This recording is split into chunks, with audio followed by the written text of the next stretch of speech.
Travels of the El-Azaba is an audio narrative set in the world of Bastion using 5e compatible characters. Tune in for episode 22, Verdict. From within their entombed predicament, the crew of the El-Azaba stayed quiet as possible as a platoon of armed city guard inspected their transports.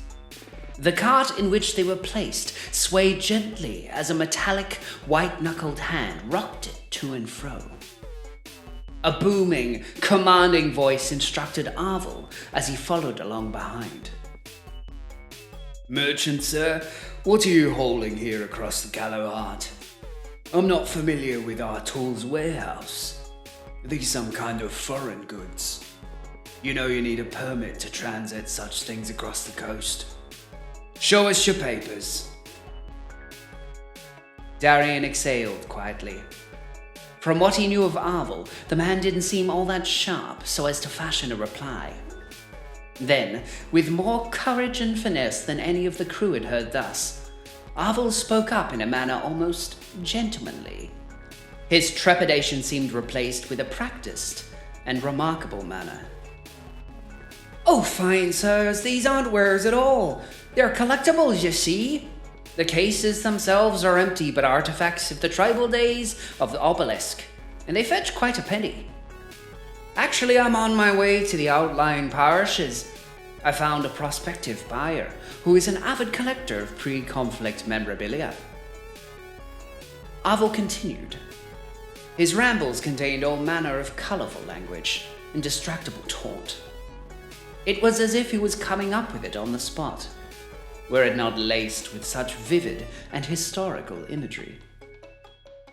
"Take a look at the hinges, for example. They're set in the interior of the box to maintain a clean and modern facade. They need a little work, though. These ones are rusted shut. I've not been able to get them open since I came upon them." "Not been able to open them, eh? Grimald, you've a strong arm. Why did you help this man with his lockboxes? We need to ensure you aren't ferrying anything you shouldn't anyways." At this, Arvel began to fumble around a reply. Though his words were equally as comprehensive, his tone shifted to reveal a more manic and hurried response. "Oh, I wouldn't be all that worried. Besides, as I've said, I've not been able to open the crates at all. If there are any residual remnants within, I'd hardly be privy to them." The response was cut short, and the crew members felt their crates lurch as the wagon they were hoisted onto leaned to the side. They could hear the soft grunt and the clanging of metal armor as, likely Grimald, heaved himself onto the cart. A sharp breath and a wave of panic shot through each of the crew. Through the slits of the cargo, Darian could see the approaching guard, covered in brass and all manner of heraldry. He slipped off both his gauntlets, and they rattled upon the wooden floor. Breathing a quiet sigh, Darian committed their voices to memory. He made a note of the soft parts of armor between Grimald's plate. The other guard would likely have the same. And so long as Arvel was out of the way, he might have a shot at wounding them. He counted 4 shots in his pistol, pulled it from its holster, and he drew back the hammer. Though as he did, his gaze turned to another new phenomenon. He mustered as much focus as he could, but his senses were overcome by a nagging, shivering presence nearby.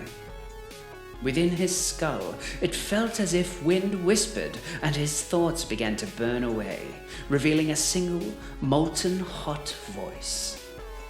A voice he didn't recognize in the slightest, but caused him to turn sharply away from the crack in the box. "Come now, Darian.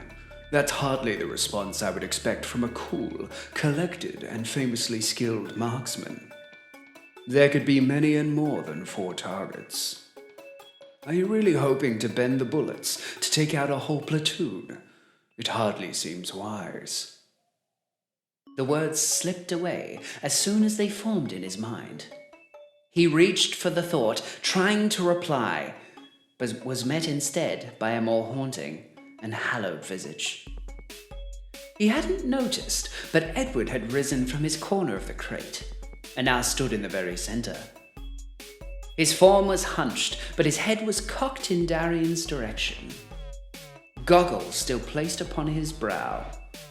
Edward looked toward the captain with a venomous look of pleasure.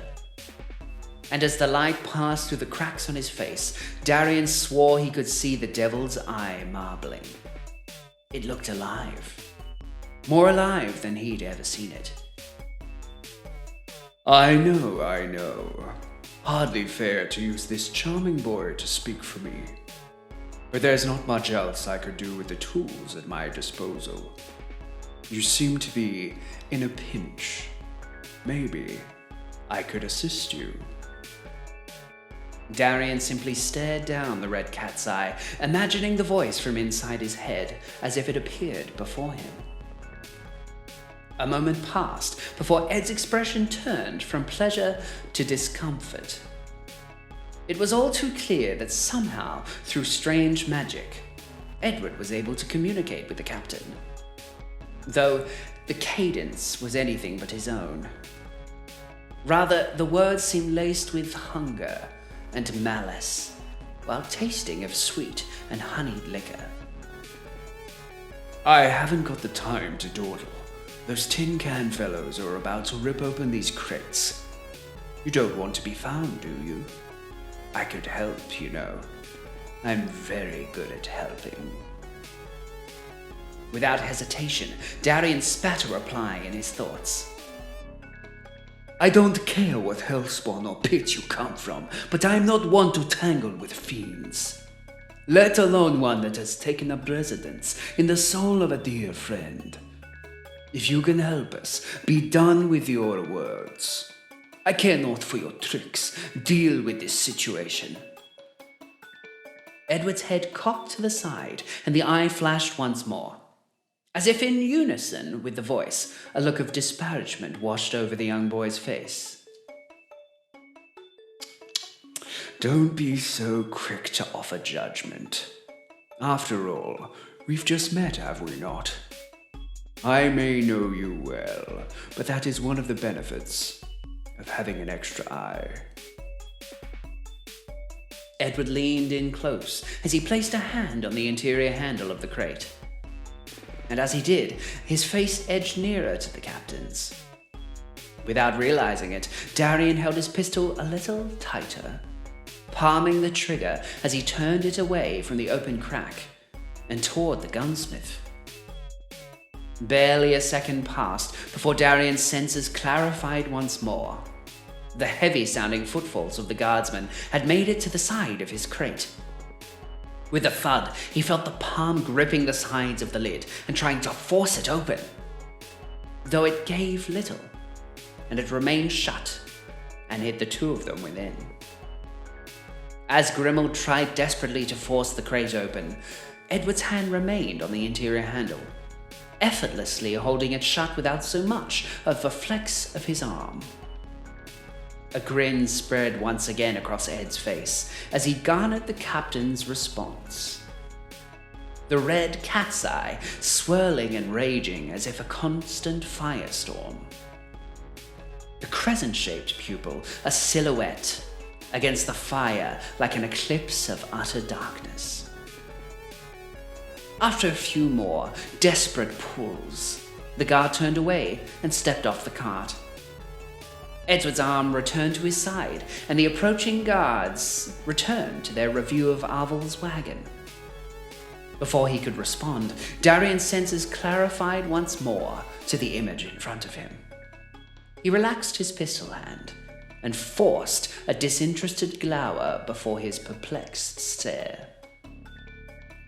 Whoever you are, you clearly have some control over Ed. I'm not interested in bargains. If you'd kindly return to your banished domain, I'd like to speak with my quartermaster. Oh dear. You're not all that friendly, are you? So hostile. Edward returned to his corner of the crate, and sat comfortably with one foot against the crate wall. Fine. I guess I don't require your thanks. In time, you'll learn to see reason. Perhaps then, I'll receive your verdict. That is, if you can pluck the memory of our bargain from young Edward's memories. Silent contemplation washed over Darian and the crew as they continued their long ascent to the outer walls of the Meladonian coast, in the quiet village of the Hemvala parish. Travels of the Ellis Arbe is made possible by the generous support of our subscribers, followers, and most notably, our patrons. Thanks to all our Moon, Wedge, Crown, and Hex tier patrons for supporting us so far on this journey. Please subscribe, give a like or a comment, follow us on Twitter, and stay tuned for the next episode. Don't forget, take care of each other.